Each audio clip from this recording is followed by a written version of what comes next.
खूपच. ह्यावेळेस मला ते रिअलाईज झालंय, की ह्यावेळेस मला खरंच बाप्पाला वेळ देता आला नाही. अजिबात पण देता मला आला असं नाहीये. वाटतंय ना, की मी आत्तापर्यंत मेहनत करत आलोय आणि बाप्पा त्याचं मला फळ देत आला नसतो. कारण मेहनत सगळेच जण करत असतात. टॅलेंटेड पण खूप लोकं असतात. पण त्याचं फळ मिळत नाही बऱ्याच लोकांना. पण असे मित्र आहेत का, की "अरे, लालबागचं आहे ना, आमचं दर्शन करून दे." असे मित्र आहेत का? अगदी स्वयंसेवकापासून तिथे काम केलेलं आहे. लाईन सोडण्यापासून मी तिथे उभा असायचो. सो खूप छान कनेक्शन आहे, जवळचं कनेक्शन आहे. बरेच जण म्हणतात, की बाप्पा सगळीकडे असतो. त्यासाठी लालबागमध्येच येण्याची काय असतं ना, गरज की आहे? आता इतकं यश मिळतंय, नवीन घर सुद्धा घेतलंय. आता विवेक पुढच्या वर्षी जोडीने बाप्पा आणा, जोडीने पूजेला बसा. गजानना श्री गणराया आधी वंदू तुझ मोरया गजानना श्री गणराया. नमस्कार कलाकट्टामध्ये मी भावना शिंदे तुम्हा सगळ्यांचं मनापासून स्वागत करते. आज आम्ही आलो आहोत विवेक सांगेच्या बाप्पाला भेटण्यासाठी आणि म्हणजेच तुमच्या लाडक्या जीवाच्या घरी. खूप खूप स्वागत आहे. कसा आहेस? Thank you. मस्त, खूप मस्त. आणि 7 दिवसांचा खरं तर बाप्पा येतोय आणि मालिकेचं शूटिंग सुद्धा दिवसभर सुरू आहे. कसं सगळी तयारी करतोय आणि बाप्पाला वेळ देणं खूप कठीण जात असेल ना? नाही खूपच. ह्यावेळेस मला ते रिअलाईज झालंय, की ह्यावेळेस मला खरंच बाप्पाला वेळ देता आला नाहीये. अजिबात देता आला नाहीये खरं तर. कारण डे नाईट शूट सुरू आहे आणि मग घरी आल्यावर झोप होत नाहीये. परत मग उठून शूटिंगला पळणं. जसं दरवर्षी लकीली तो मिळतो म्हणजे असंही नाही, की मी दरवर्षी सुट्ट्या घेतो किंवा पण लकीली तो मिळतो वेळ. पण ह्यावेळेस कदाचित बाप्पालाच मला खूप बिझी ठेवायचं आहे. पण बाप्पाला यावेळेस मला खरंच वेळ देता आला नाहीये. पण लकीली आज, उद्या मी सुट्टी घेतली आहे. पण उद्या बाप्पा जाणार आहेत. सो तेवढ्याच जेवढा मला वेळ देता येतोय बाप्पाला तेवढा मी प्रयत्न करतोय. काय स्पेशालिटी असते म्हणजे सांगलीच्या घरचा बाप्पा म्हणजे एक अशी एक गोष्ट किंवा अशी एक वस्तू खूप स्पेशल असते असं काही आहे? स्पेशल म्हणजे माझी मूर्ती स्पेशल असते दरवेळी. कारण मी खूप चुझी आहे त्या बाबतीमध्ये. म्हणजे आता यंदाचं बाप्पाचं 14वं वर्ष आहे घरात येतोय. सो मी प्रत्येक वर्षी ना आधी 2-2.5 महिने आधीपासूनच बाप्पाची मूर्ती बघायला सुरुवात करतो. मला डोळे खूप जास्त इम्पोर्टंट असतात मूर्तीचे. कारण तेच नेहमी आपल्याला सगळ्यात आधी कनेक्ट होतात. सो डोळे, चेहरा खूप जास्त इम्पोर्टंट असतो आणि ती अख्खीच मूर्ती मग बाप्पाच्या हाताचा आकार असेल किंवा पायांचा असेल, तो कुठेही ओबड-धोबड नाही वाटला पाहिजे. तो करेक्ट याच्यातच आला पाहिजे आणि आपल्याला बघता क्षणी त्या मूर्ती अशी ना अशी भावली पाहिजे.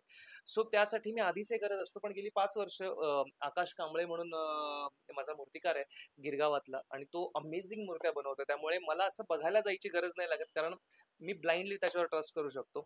सो मे महिन्यापासूनच आमचं काम सुरू होतं. फक्त मग आता असतं की कुठल्या टाईपची मूर्ती आपण बनवायची आणि कशी बनवायची.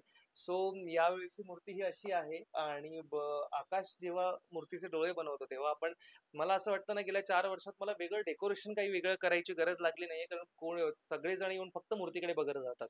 सो मला असं वाटतं की तो एक वेगळा म्हणतेस ना तू की एक काय वेगळेपण असतं, तर मूर्ती ही खूप सुबक आणि सुंदर असते. पण विवेकचं बाप्पाशी कसं कनेक्शन आहे? म्हणजे तो देतो की हक्कानी मागतोस तू बाप्पाला की मला हे हवंय? नाही हक्काने हे बघ, जर आपण आपण कुठल्याही संकटात सापडलो, कुठलाही प्रॉब्लेममध्ये सापडलं, की आपल्याला पहिलं असतं, की "बाप्पा हे जरा यातून बाहेर काढ प्लीज" हे असं. पण मला असं वाटतंय ना, की मी आत्तापर्यंत मेहनत करत आलोय आणि बाप्पा त्याचं मला फळ देत आलाय. सो ते खूप जास्त इम्पोर्टंट असतो कारण मेहनत सगळेच जण करत असतात. टॅलेंटेड पण खूप लोकं असतात. पण त्याचं फळ मिळत नाही बऱ्याच लोकांना आणि मी लकी समजतो त्या बाबतीत स्वतःला, की बाप्पा मला ते देतोय.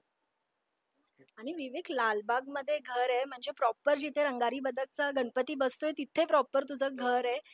पण असे मित्र आहेत का, की "अरे, लालबागचं आहे ना, आमचं दर्शन करून दे." असे मित्र आहेत का? नाही आहेत ना, खूप आहेत. ऑफकोर्स आता मी कदाचित मी जर बाहेर राहत असतो आणि असं असतं तर आपणही विचारलं असतं, की "यार प्लीज बघ ना" म्हणून.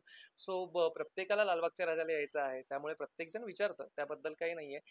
मी शक्य तितका प्रयत्न करतो. कारण मी शूटिंगला असल्यामुळे मला असा वेळ देता येत नाही. पण अगदीच काही असेल किंवा मला वेळ मिळाला तर मी नक्की करतो प्रयत्न. आणि तुझं झालंय का यंदा लालबागच्या नाही यंदा राजाचं मी दर्शन? गेलो नाही अजून कारण आमची सगळी टीम येणार म्हणते आणि जसं मी तुला सांगितलं की डे नाईट शूट करतोय आम्ही. सो डोंट नो आता कधी वेळ मिळेल सगळ्यांना आणि सगळे येऊ शकतील. आणि लालबागचा राजा हा नवसाला पावणारा असतो आणि तू गेली इतकी वर्ष लालबागमध्ये राहतोय. त्या राजासोबत तुझं काही खास कनेक्शन आहे का? खूप छान कनेक्शन आहे. मी आधी कदाचित कुठल्या तरी इंटरव्ह्यू मध्ये म्हणालोय, मी अगदी स्वयंसेवकापासून तिथे काम केलेलं आहे. लाईन सोडण्यापासून मी तिथे उभा असायचो. सो खूप छान कनेक्शन आहे, जवळचं कनेक्शन आहे. बरेच जण म्हणतात की बाप्पा सगळीकडे असतो, त्यासाठी लालबागमध्येच येण्याची काय गरज आहे. प्रत्येकाचा पॉइंट ऑफ व्ह्यू असतो, पण मला असं वाटतं की त्या त्या जागेचं महत्त्व असतं आणि त्या जागेवरची ती पॉझिटिव्ह वाईब किंवा पॉझिटिव्ह एनर्जी असते. त्या मूर्तीमधली ती पॉझिटिव्हिटी आहे आणि म्हणूनच इतके लाखोने लोक दरवर्षी दर्शनासाठी येतात लालबागच्या राजाच्या. सो ते खूप जास्त इम्पॉर्टंट वाटतं मला.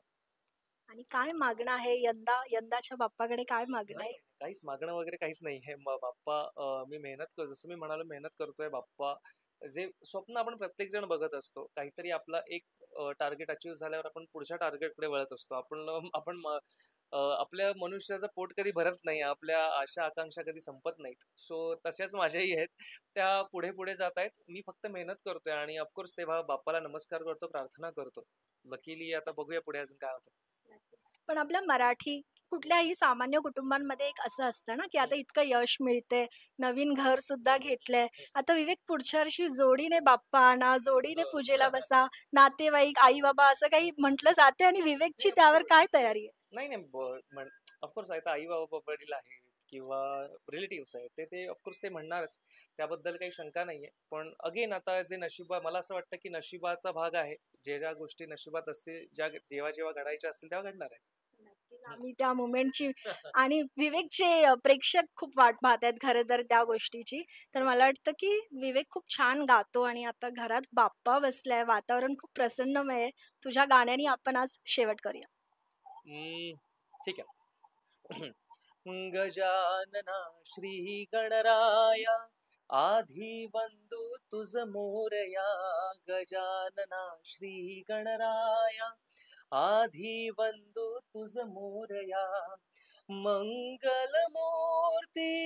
श्री गणराया, आधी वंदू तुझ मोरया. गजानना श्री गणराया, आधी वंदू तुझ मोरया. गजानना श्री गणराया, आधी वंदू तुझ Morya. Ganpati Bappa. Morya. Thank you so much. Thank you.